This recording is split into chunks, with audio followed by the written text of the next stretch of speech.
현재 울버햄튼과 풀럼의 경기를 제외하고 13라운드의 나머지 경기는 완료됐습니다. 울버햄튼은 현재 12위, 풀럼은 15위로 냉정하게 말하면 상위권 싸움과 거리가 멀죠.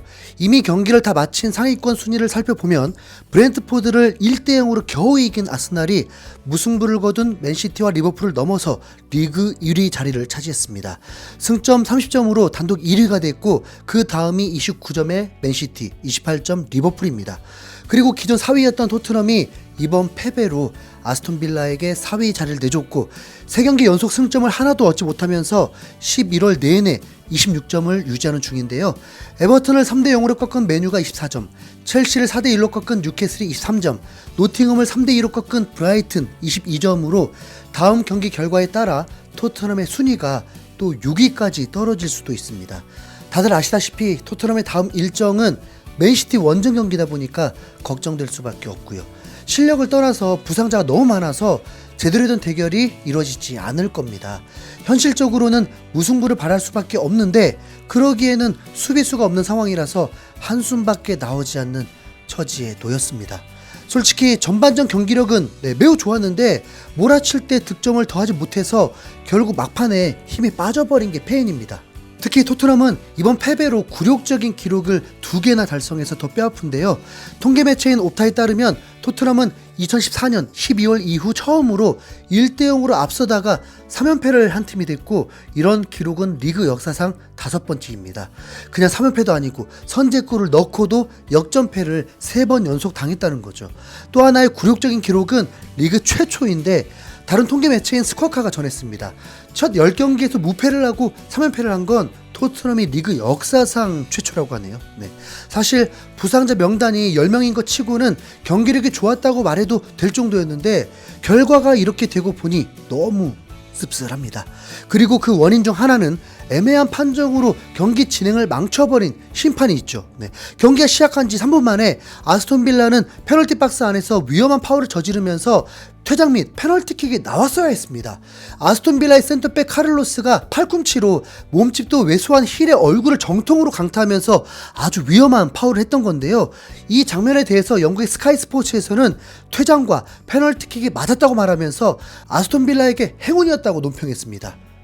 Look at in terms of VAR is this penalty incident, because it was mentioned in commentary, if you were listening at the beginning of the game, that there were slight technical issues with VAR right at the start of the game, but by the time this happened they were ironed out. So do we think this was a penalty? VAR would have looked at it and decided no, it wasn't, but is there a shout there for a Spurs penalty? For the first angle, not this one. Yeah, I mean, look, he's absolutely elbowed him straight into the face there.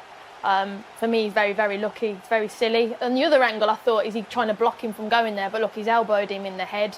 He's extremely lucky. I'm not sure what he's doing Silly there. boy. You must look and think he's obviously got no chance of getting the ball, but once you raise your elbow, and it's kind of a swinging elbow, very, very lucky. I can't believe it. I see as a defender, sometimes you can use your arm. He puts his elbow straight into Brian Hill's face there.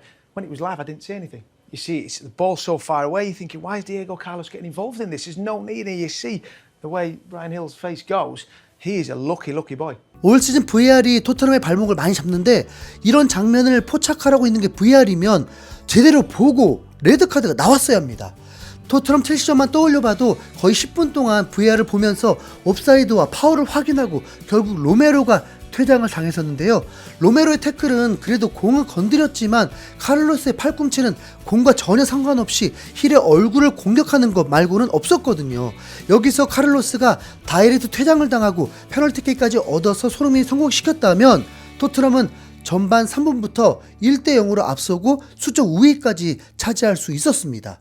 그러나 경기 시작 때 발생했다고 하는 VAR 기술적인 문제 때문에 이 장면에 대해서 제대로 된 판단이 이루어지지 않았던 거죠. 카를로스는 이런 위험한 반칙을 하고도 경고 한 장 받지 않고 넘어갔습니다. 그리고 벤탄쿠르 부상 장면도 마찬가지입니다. 벤탄쿠르는 지난 2월 전방 십자인대 파열로 9개월 동안을 토트넘 선발로 나오지 못하다가 이번 경기가 선발 복귀전이었습니다. 인간 승리라고 할 수 있을 정도로 오랜 기간 재활과 회복에 전념하다가 드디어 복귀를 했는데 전반 24분 만에 거친 태클에 발목을 걷어차이면서 고통스러운 듯 그라운드를 네, 굴렀습니다.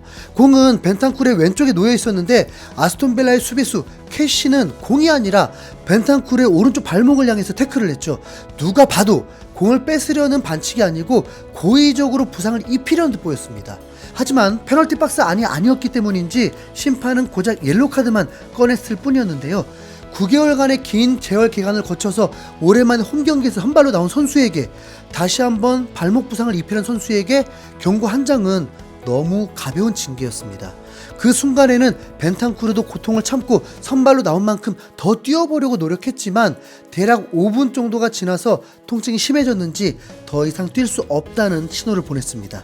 결국 벤탄쿠르의 9개월 만의 복귀전은 전반전도 채 마치지 못하고 끝났죠. 로메로와 자꾸 비교를 하게 되는데 로메로가 태클을 했던 상황은 골대 앞에서 실점을 할 수 있는 위기 상황에서 나왔습니다. 하지만 캐시의 태클은 아스톤빌라 진영이 아닌 토트넘 진영에서 나왔다는 점을 고려하면 전혀 이해할 수 없는 거친 파울이었습니다.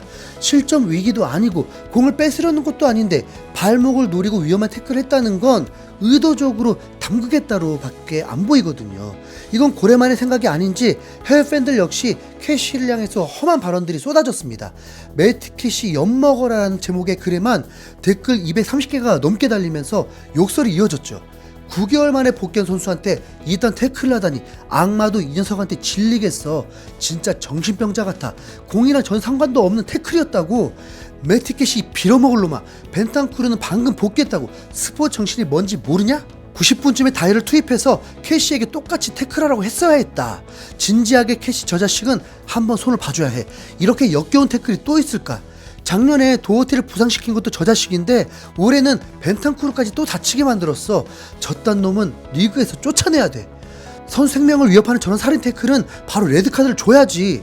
미처 기억하지 못했었는데 이 선수는 작년 4월 토트넘이 4위를 향해 질주를 할 때 맹활약하던 도어티에게도 살인 태클을 해서 시즌 아웃을 시켰던 그 선수였습니다. 이런 위험한 태클이 그냥 습관이라는 건데 어떻게 아직도 리그 퇴출이 안 됐는지 벤탄쿠르마저 다치게 만들었는데요. 오죽하면 영국 타임즈지의 마틴 하디 기자는 캐시를 향해서 겁쟁이라고 맹 비난을 했습니다. 매트 캐시 겁쟁이 같은 태클이었다. 나였다면 다이렉트 퇴장을 시켰을 것이다. 이제 막 십자인대 부상에서 회복한 벤탄쿠르를 또 부상 입혔다. 좋은 경기였지만 태클은 충격적이었다라면서 캐시가 위험한 태클로 경기를 망쳤다고 강한 어조로 비판하는 모습이었죠. 그리고 이 위험한 태클 이후에도 캐시는 우도기에게도 또 파울을 저지르면서 솔직히 경고 누적으로 퇴장을 당했어야 합니다. 네. 그러나 토트넘 호임에도 불구하고 심판 판정이 토트넘의 손을 들어주지 않으면서 캐시는 멀쩡하게 다른 선수와 교체됐습니다. 팔꿈치로 얼굴을 때려도 아무 카드도 안 받고 이제 막 복귀한 선수 발목을 차고도 경고로 끝. 참 이참에 심판들도 그냥 다 AI 심판으로 바꿔버리고 VAR도 반자동 시스템으로 교체버리는 게 오히려 선수들 안전에 더 도움될 듯 합니다. 네.